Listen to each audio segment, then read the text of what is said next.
যুক্তরাষ্ট্রের president Donald Trump ঘোষণা করেছেন নতুন একটি শুল্ক নীতি, যার ফলে বাংলাদেশ সহ বিশ্বের প্রায় সব দেশের বাণিজ্যেই পড়তে পারে বিরূপ প্রভাব।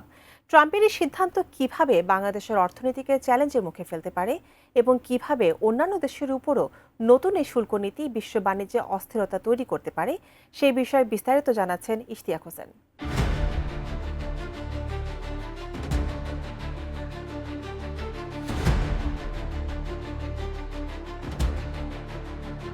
যুক্তরাষ্ট্রের প্রেসিডেন্ট ডোনাল্ড ট্রাম্পের নতুন শুল্ক নীতি বিশ্বব্যাপী বাণিজ্য সম্পর্ককে নতুন করে অস্থির করে তুলেছে।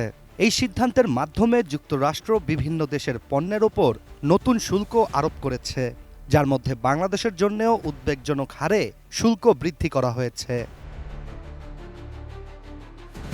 প্রেসিডেন্ট ডোনাল্ড ট্রাম্প নিজের ঘোষণায় উল্লেখ করেন যে যুক্তরাষ্ট্রে আমদানিকৃত সব ধরনের বিদেশি পণ্যের ওপর শুল্ক 10% বাড়ানো হয়েছে, যা আগে কখনোই ছিল না।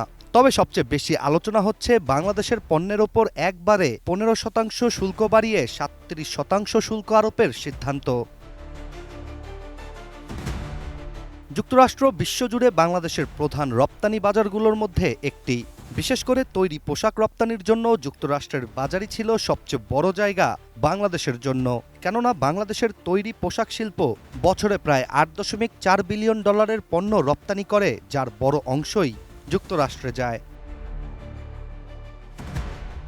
ডিজাইন, এলিগেন্স, বিউটি, সেরা পণ্য সবার জন্য জেভিকো। এছাড়া বিশ্ববাজারেও বাংলাদেশের তৈরি পোশাক রপ্তানি অত্যন্ত গুরুত্বপূর্ণ ভূমিকা পালন করে।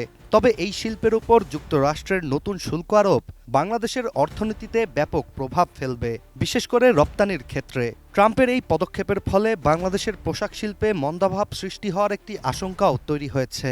বিশেষজ্ঞদের ধারণা, যুক্তরাষ্ট্রের এমন শুল্ক বৃদ্ধির কারণে বাংলাদেশের রপ্তানি খাতে মারাত্মক ক্ষতি হতে পারে এবং তা সরাসরি অর্থনৈতিক প্রবৃদ্ধির উপর নেতিবাচক প্রভাবই ফেলবে। বাংলাদেশের পাশাপাশি ডোনাল্ড ট্রাম্প আরও অনেক দেশের পণ্যের ওপরও উচ্চ শুল্ক আরোপ করেছেন, যার মধ্যে ভারতের পণ্যের ওপর নতুন শুল্ক 26%, পাকিস্তানের পণ্যের ওপর 29% এবং চীনের পণ্যের ওপর 34% শুল্ক আরোপ করা হবে। এছাড়া ইউরোপিয়ান ইউনিয়নের পণ্যের ওপর 20%, ভিয়েতনামের পণ্যের ওপর 46%, শ্রীলঙ্কার পণ্যের ওপর 44% এবং দক্ষিণ কোরিয়ার পণ্যের ওপর 25% শুল্ক আরোপ করা হয়েছে। 2 এপ্রিল হোয়াইট হাউস থেকেই এক সংবাদ সম্মেলনে ট্রাম্প নতুন এই শুল্ক আরোপের ঘোষণা দেন, আর এই নতুন ঘোষণাকে তিনি যুক্তরাষ্ট্রের অর্থনৈতিক স্বাধীনতা দিবস হিসেবেও অভিহিত করেন। সংবাদ সম্মেলনে তিনি বলেন, ওই দিনটি যুক্তরাষ্ট্রের জন্য বিশেষ দিন, কারণ বহুদিন ধরেই যুক্তরাষ্ট্র ও তিনি এই মুহূর্তটির জন্য অপেক্ষা করছিলেন। তার মতে এখন আমেরিকার অর্থনীতিকে পুনরুজ্জীবিত করা সম্ভব হবে।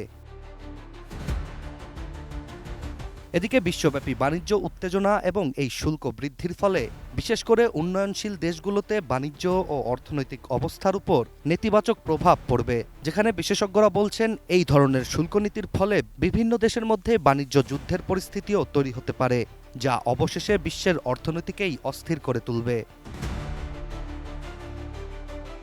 Ishtiaq Hossain, ATN news.